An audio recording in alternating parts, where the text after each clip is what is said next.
Brisbane, the state's thriving capital, with an atmosphere and pace all of its own. It's our place, our city. And just over 3 years ago, one of the biggest and most ambitious projects to ensure Brisbane's unique heritage lives on began. A $215 million project to restore and revitalise Brisbane's iconic City Hall. A showpiece for our city, for us, for all of Queensland. From day one, this has been a project to bring City Hall back. After years of fire, structural and safety issues. Bring it back for the people of Brisbane. To make it, once again, a focal point for a new world city. A meeting place. A place of decisions, of community and of pride. Importantly, to bring it back as it was originally designed to be more than 80 years ago, as a people's place.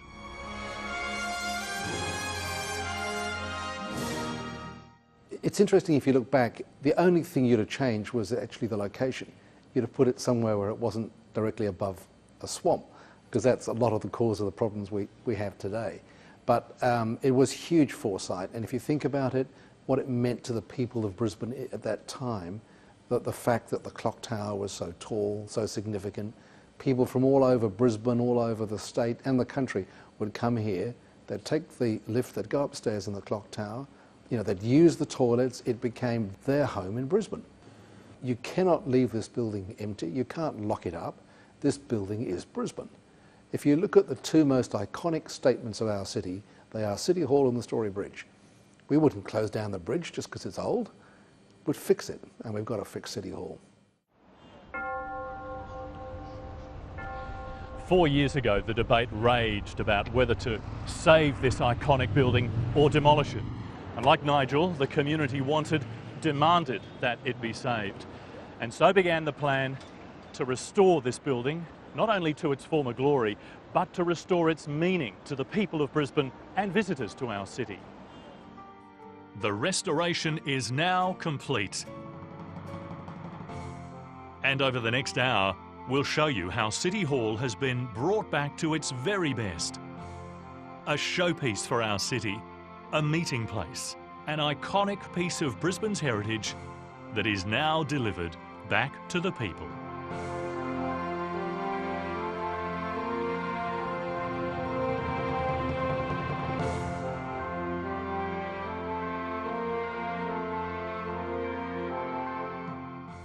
What a transformation.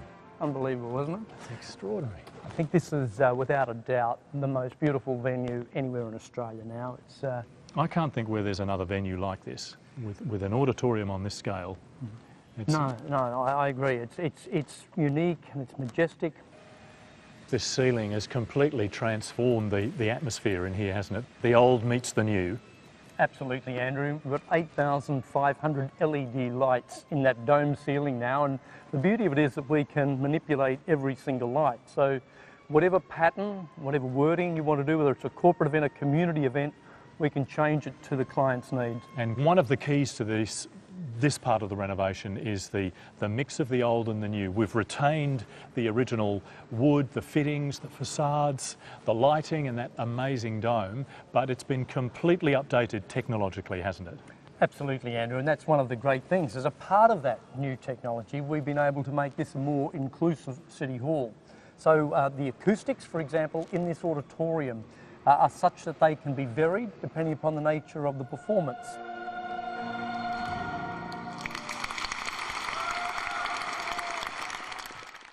A function centre that has a range of things to offer that you're not going to see in many others in this country, really. It is going to be a venue which will be sought nationally and I think internationally.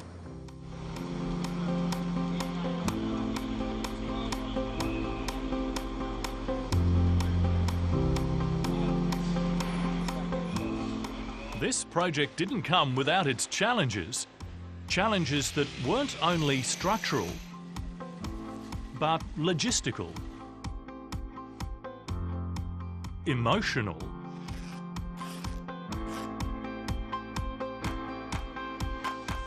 Brisbane watched on as hundreds of men and women worked on this historic project to revive City Hall. From engineers to carpenters, project managers to electricians, to archaeologists, and then some. In fact, this project has been the most extensive and all-encompassing of restorations ever undertaken by a local council in Australia. An iconic project for an iconic building.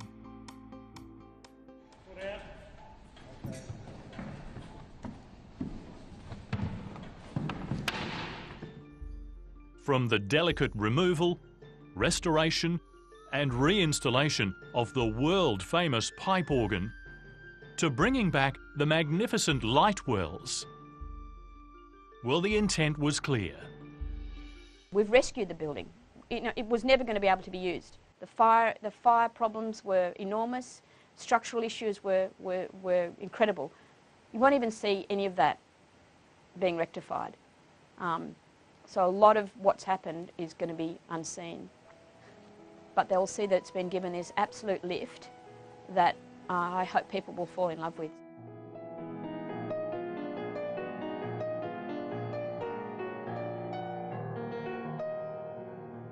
Since its opening in 1930, you've only had to walk the corridors of this building to know you're somewhere special. City Hall has been the keeper of important stories, memories and decisions over the years. That very same feeling continued during the restoration. The workers felt it. I think it's fair to say that, it's a bit of a privilege to work in a job like this, especially being a Brisbane person, and I think it's very rewarding. You'll never probably do this again in your lifetime, being part of Brisbane's heritage and future is something to be proud of. A few of the guys that had worked here in '88 had put their names in paint and the date, so we thought we'd do the same and write our own names and our dates, so hopefully, if they ever repaint this place again, they'll find my name there.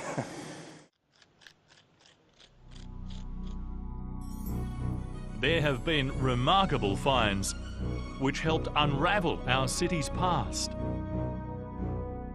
The discovery of long-forgotten objects. Some rare, some unusual, some valuable, and some, well, it's all part of what makes our city unique. Coming up next, we'll show you just what those treasures mean for our city and give you an inside look at what is perhaps the greatest icon of all, the clock tower.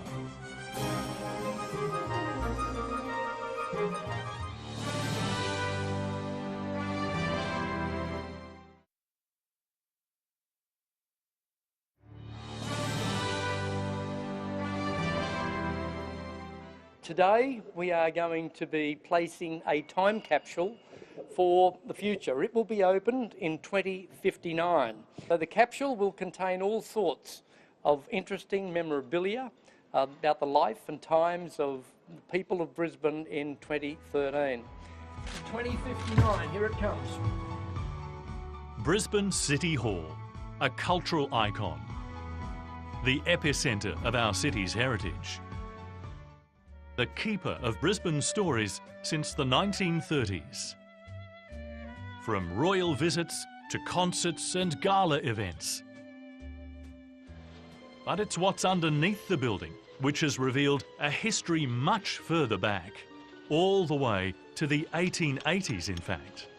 The excavation went down between 3 and 4 metres underneath the auditorium, and really the challenge was getting the fill out, as well as dealing with the archaeology, of course, that was found during that process.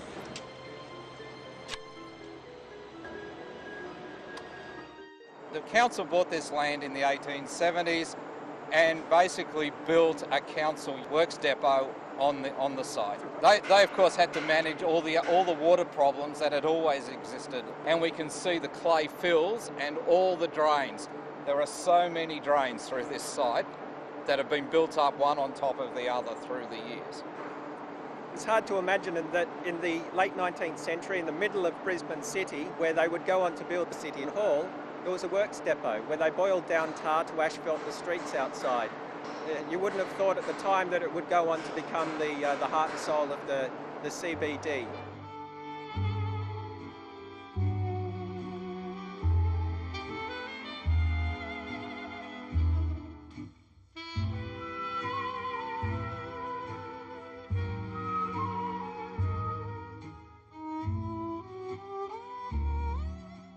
Lord Mayor, one of the keys to this whole project has been maintaining and rediscovering a lot of the city's history, hasn't it? Well, absolutely, Andrew. We uncovered this road leading back to the 1880s, and so there were some hundreds of cobblestones that we discovered as part of that.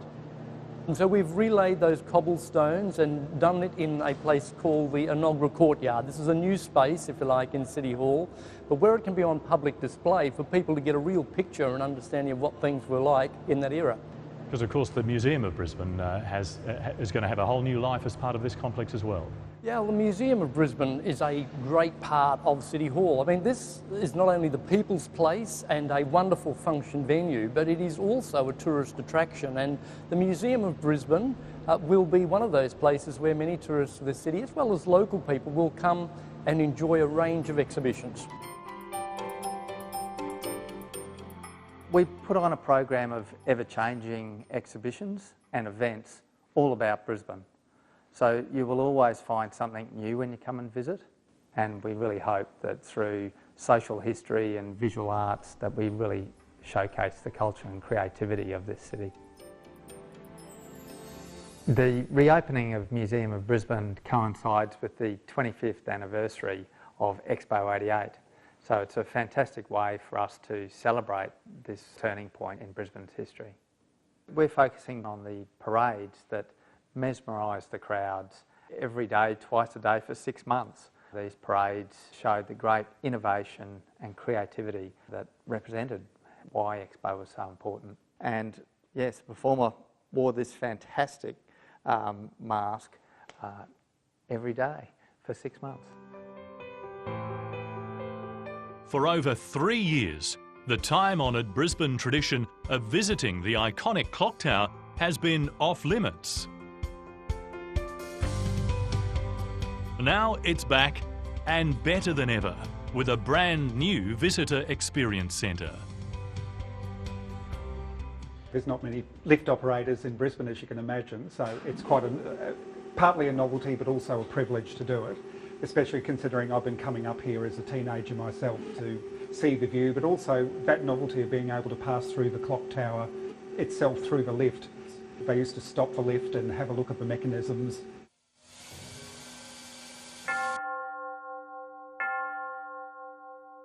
People are quite amazed that a building as grand as this is open to the public, and the fact that you can make your way through the building, you can go to the clock tower, you could go to the Museum of Brisbane, you can go to the tea rooms. It's a very public place. It is a place for the people, as well as this very dramatic looking tower perched on top of the building. That all adds to the interest for people.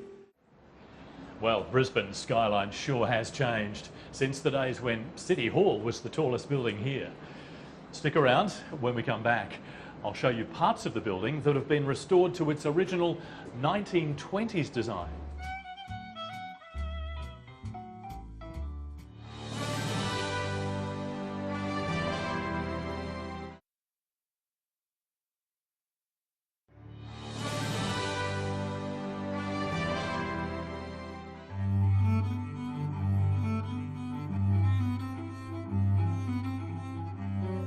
City Hall has undergone more than just a restoration.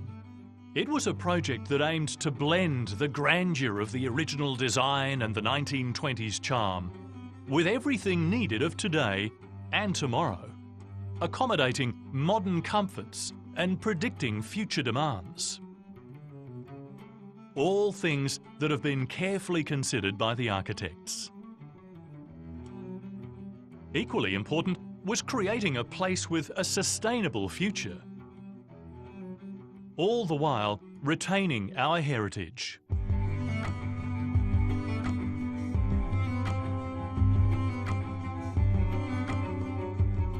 In itself, a task for much planning. You can have all this extra AV gear. The AV production equipment, but yeah, a complete new roof, and that'll give some structural integrity to it here. At this point in time, actually technology is our friend, I believe, for this project. Using new technology has allowed the regaining of the actual quality of the spaces as they were originally designed, and it also has allowed for the natural light provided by the light wells to be utilised.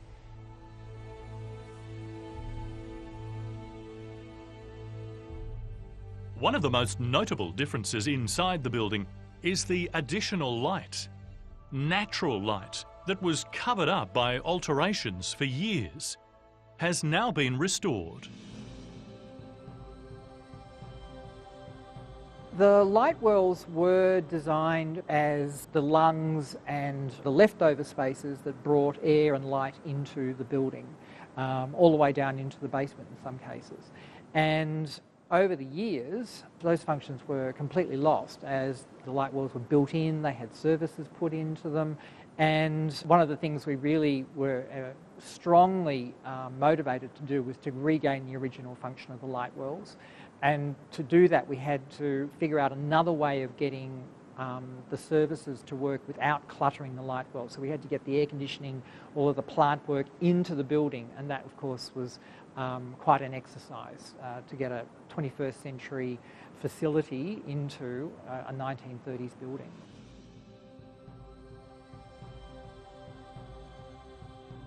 Regaining all of the light wells, I think that's going to make such a difference for people coming to the function rooms, be able to go out into the light well and just have a break from whatever function they're in.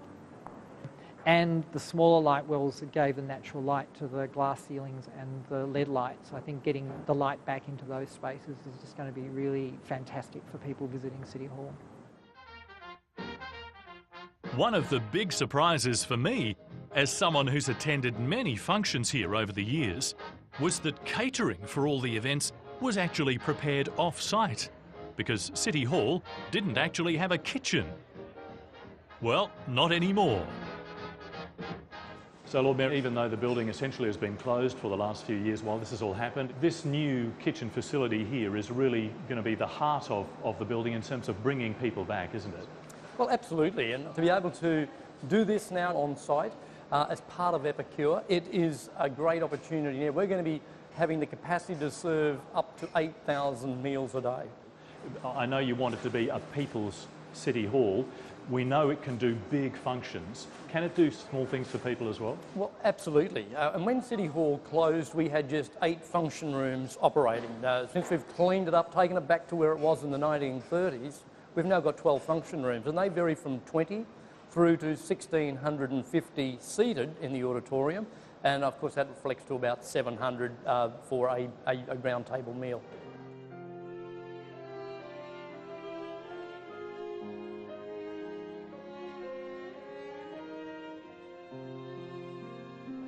Weddings will be very popular here. We've already had an influx of requests, everything from trade exhibitions through to school awards nights. There's a whole range of opportunities, whether it's people just wanting to have a cup of tea or the full-blown wedding reception. We'll be able to cater for it right here at City Hall.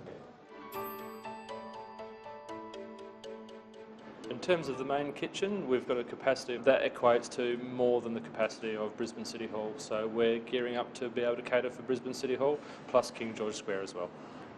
Everybody is quite aware or have been to an event in Brisbane City Hall in years gone by, and they're used to seeing a certain style of product and a certain style of event. Now we're going for consistency and 5-star within the venue. Second Bite is a program that we operate in Victoria, and we're looking to recreate that up here in Brisbane. That's about any wastage that we have in the kitchen that would ordinarily be thrown out or put in the Gaia unit, seeing if we can recycle that. And at the moment we're looking at the Red Cross Cafe as a destination for that food. When we return, We'll take a look at how City Hall is set to once again be the place to be seen. And exciting news about a brand new experience on offer.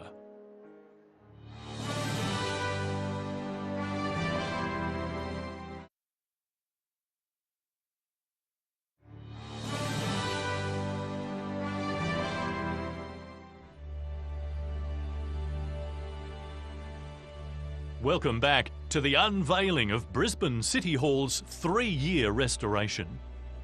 A magnificent building that is set to once again be the centre of social and cultural life in Brisbane.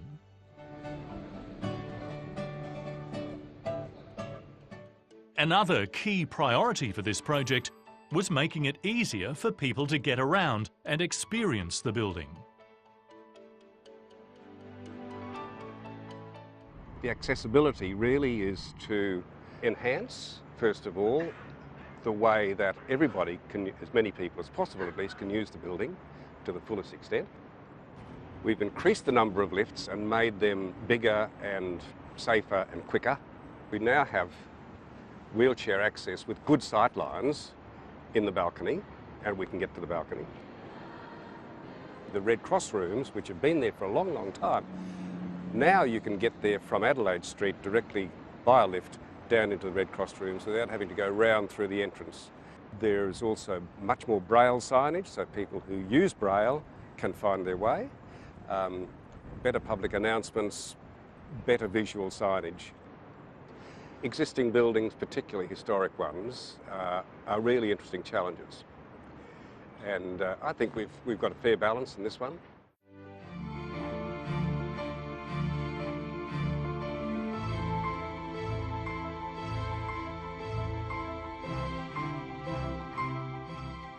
Workers have poured their heart and soul into restoring this place to make it even better than you remember.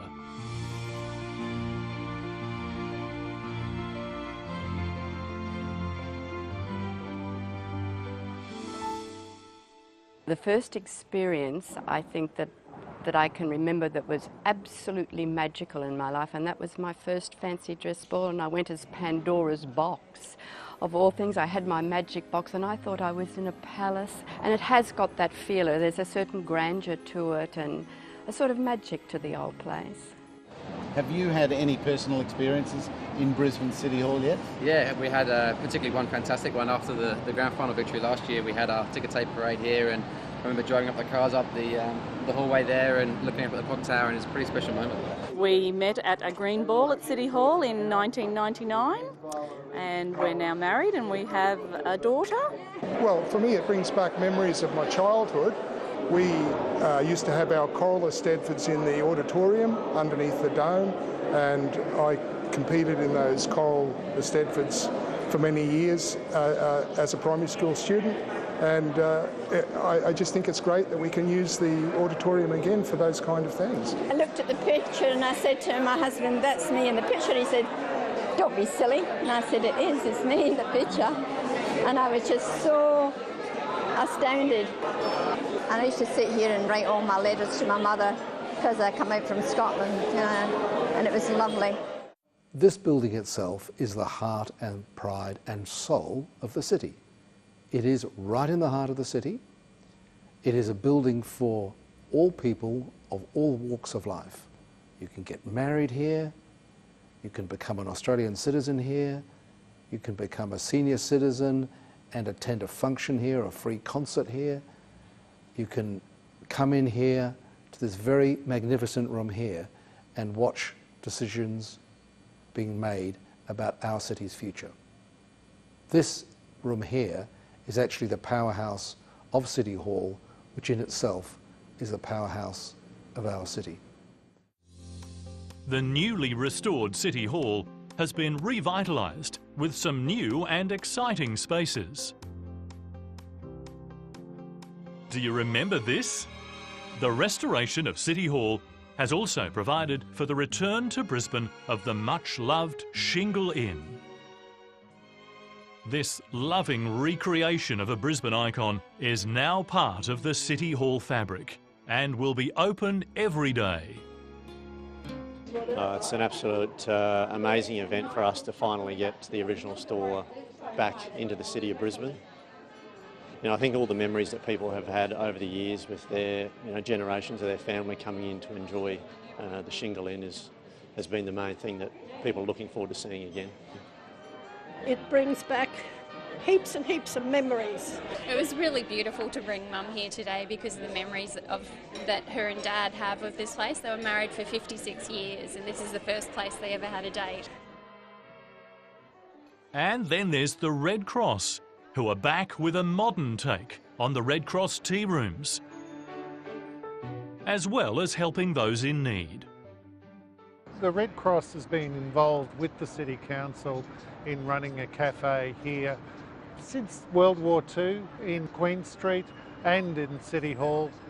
It's been part of the city as a place for people to drop in, relax, connect with their community and have a good cup of tea for decades. The Red Cross Night Cafe will be a place where young homeless kids can gain access to training, skills, employment opportunities to find a pathway out of homelessness. It'll give them life skills that shape their future.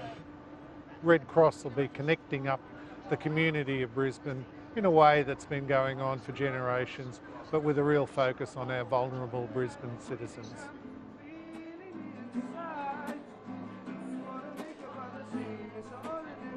I think the City Hall just has so much history. It does for me as well. It's got one of those atmospheres where young people think, well, somebody in this city actually cares enough about us being on the streets to provide a place for us in the basement of their City Hall. And I think that gives young people a sense, well, somebody does care about us and we don't have to stay in this bad place that we've been, forever. Stay tuned, because when we return, we'll look at the amazing craftsmanship behind this restoration and see how hundreds of skilled workers helped save heritage features that were kept hidden for many decades.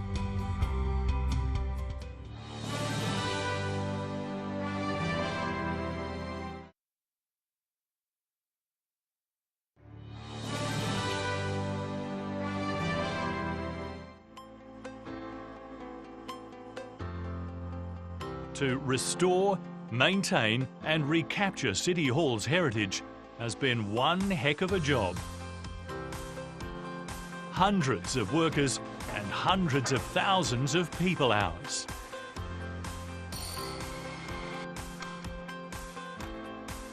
It's been a labour of love. It began with peeling back layers to not only reveal what had once been, but importantly, to strengthen the building structure. Everything was removed from the building, right down to the floorboards.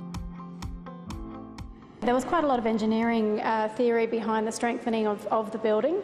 The slabs in the event of a fire event would have only stood for 10 minutes, so the strengthening, whilst it made the building stronger, of course, to improve the fire life safety of the building.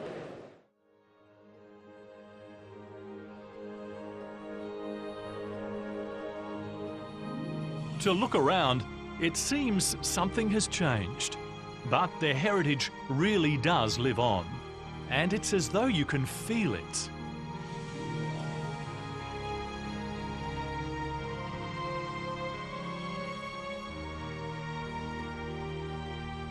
The false ceilings, hiding the original ornate plasterwork and covering beautiful heritage windows, have gone.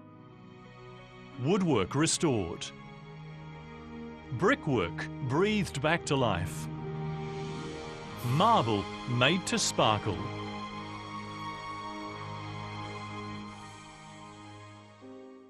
This is a project that called for more than just tradies.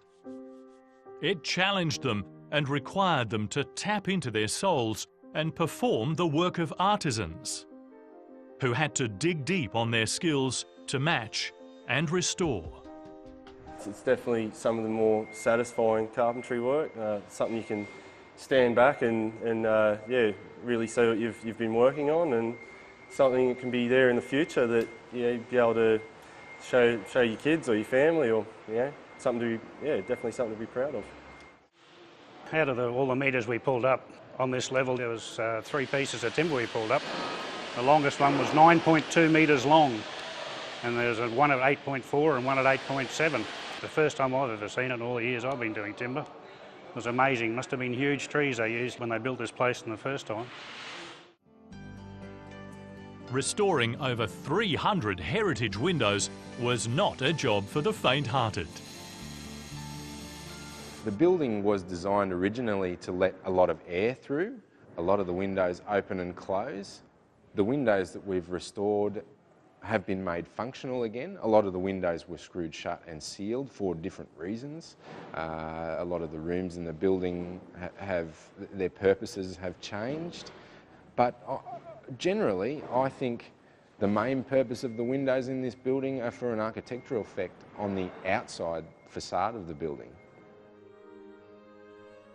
Applying the finishing touches to the interior was just as meticulous. We've really gone back to the original intent of the building, pretty much in every way, as much as we could. So we have fairly understated colours that really accentuate the great details and architecture of the building, the lovely stone that has been used, the joinery, lead light that was done by local artists, and some of the bronze ceilings as well. A lot of the original furniture was still being used in the building, but there was also some in storage. So we've done a complete audit of all the furniture and established which of the pieces need to come back, and they're also being restored. And that means that the Lord Mayor will be sitting at the Lord Mayor's desk, which I think is fantastic. It's really lovely to be able to return the furniture that was purpose designed for the building back into the building in this project. We have a wonderful photograph in particular, black and white unfortunately, but we could see what the pattern of that carpet was. It's actually a very large space, and it was one massive rug which we could just see in the detailing of in the photograph. We have been able to take a lot of the detail and get it reasonably accurate. It's not exactly the same, but it's reasonably accurate. And then we had to guess the colours pretty much because they were black and white photographs, and we made the colours suit the new functions as well as being along similar lines to what it would have been. Every little detail was captured, right down to the handcrafted tiles. We haven't done this sort of work for many years, so we've sort of had to go back to the textbooks and look at the patterns, and it's probably fair to say it takes 4 or 5 times longer to do a floor like this, because a lot of the tiles are laid singly around the borders and the pattern as well, so there is a lot of work in it. And then perhaps the most prestigious job of all, scaling the building to apply paint to the walls and ceilings. The first day I came here, Noel took us up the scaffold, and we got to the top level and sort of looked at Noel and how are we going to get this done, like what have you got me into? But to see what we've got here now, they're very well done by the boys. We're using gold leaf here on this project because traditionally that's what they would have done. Gold leaf is far more vibrant, lustrous, and will stay as is for another 100 years. And it's much better than using a gold paint, for example. It's extremely labour intensive as it takes quite a while to apply, and but the end result is definitely worthwhile.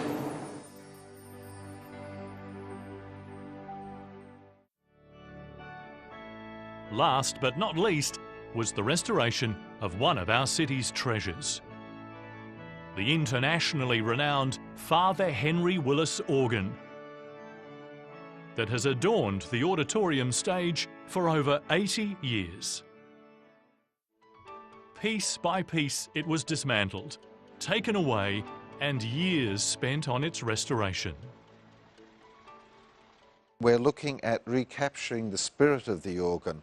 Obviously after 90 years or 80 years that it's been there, things have fatigued a bit, things have moved a little bit, so we want to make sure that when we actually clean the pipes and we start getting them speaking the way they were when they were manufactured, That way we're going to recapture the sound so that the people who heard it in 1930 would recognise it today.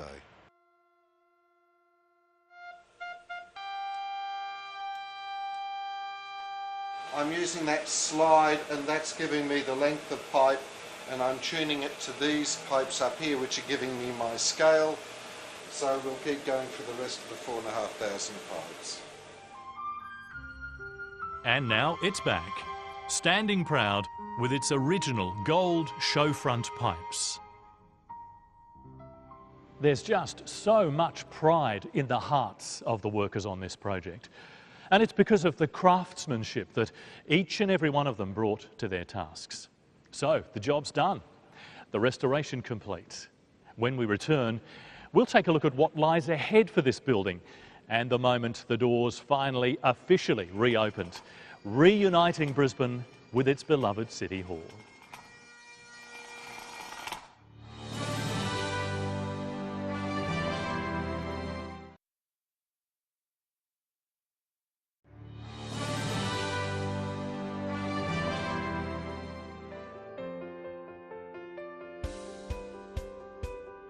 From heritage experts, project managers, architects, builders and craftsmen to the people of Brisbane, they all agree that this has been a restoration with soul.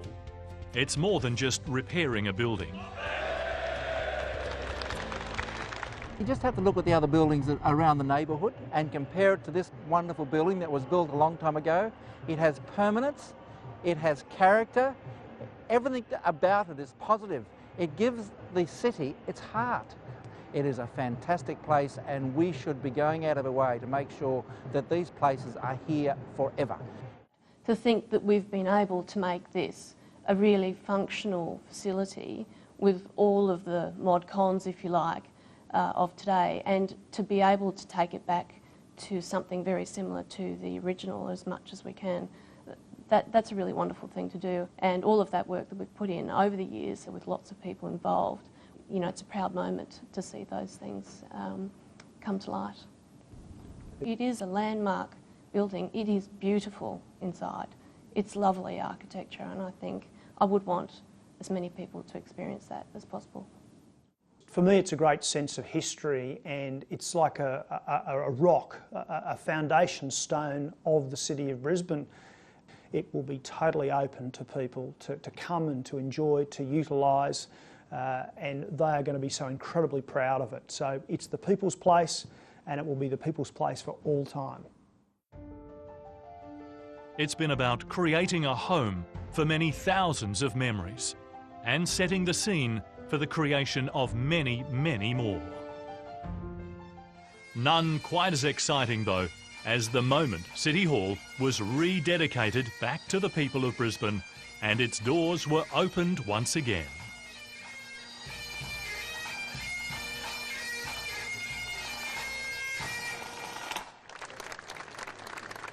I invite each and every one of you to share in her future history as she continues to service our great city of Brisbane.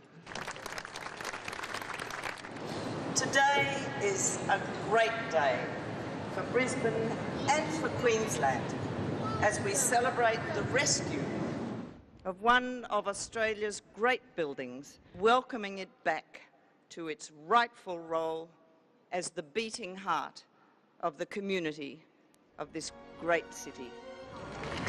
I now declare open City Hall to the people of Brisbane.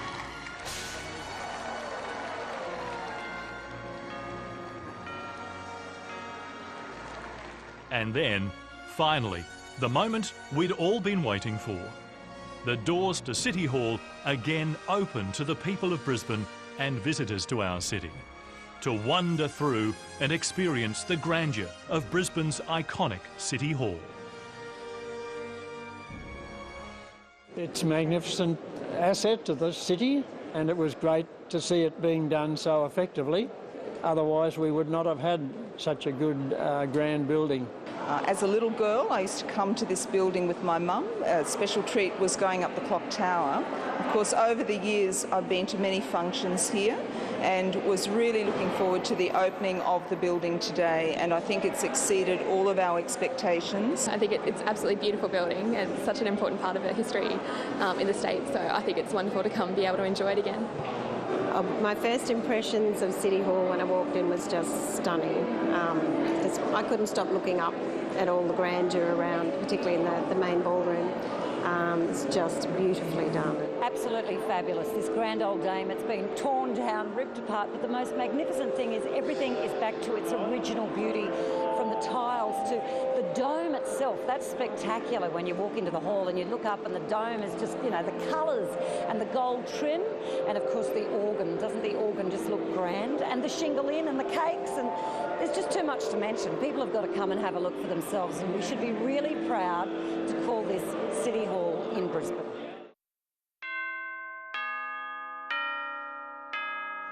That chime, that sound that says you're here in Brisbane and that welcomes hundreds of thousands of visitors each year will continue to ring out across the city for decades to come.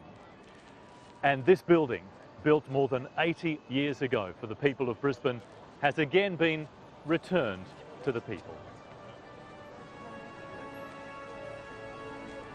It stands proud and ready as a showpiece of our city, a place for us all and for many generations to come.